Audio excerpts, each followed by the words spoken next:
And in this news just in, Singapore has signed several components of a free trade agreement with the Russian-led Eurasian Economic Union, or EAEU, paving the way for greater business links between Singapore and the EAEU markets. CNA's Jeremy Coe reports from the Armenian capital of Yerevan.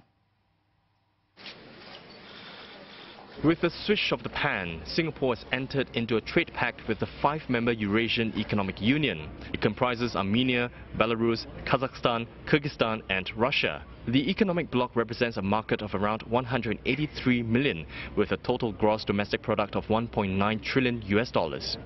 The signing of the framework and non-services and investment agreements, as well as the Armenia-Singapore Services and Investment Agreement, which form part of the EAEU-Singapore FTA, is the first comprehensive free trade agreement of the EAEU, which was set up in 2015.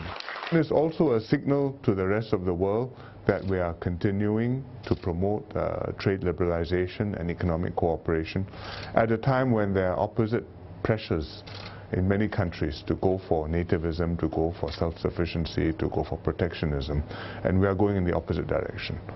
It's a significant move for us. I think it's also a significant move for the Eurasian Union.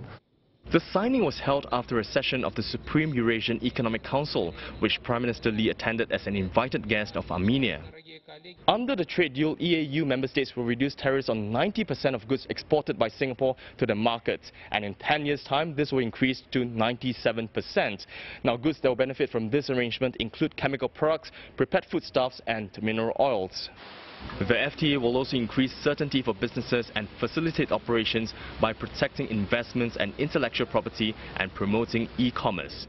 Besides promoting closer EAEU-Singapore ties, Mr. Lee hopes it will also serve as a pathfinder for an FTA between the EAEU and ASEAN.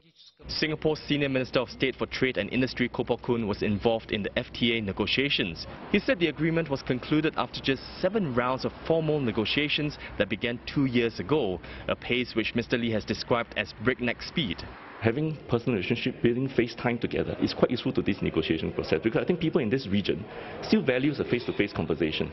And I think when we face some of these difficult challenges, it is often the face-to-face meetings that help us to unlock the differences at the technical level, so that at the political level we can set the correct direction and alignment for our technical people to begin to be flexible about doing some of the things.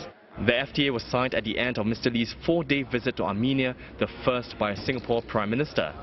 Besides calling on Armenian leaders, Mr. Lee also met with Moldovan President Igor Dodon, Iranian President Hassan Rouhani, and Kazakhstan President Kassym-Jomart Tokayev. Jeremy Coe, CNA, Yerevan, Armenia.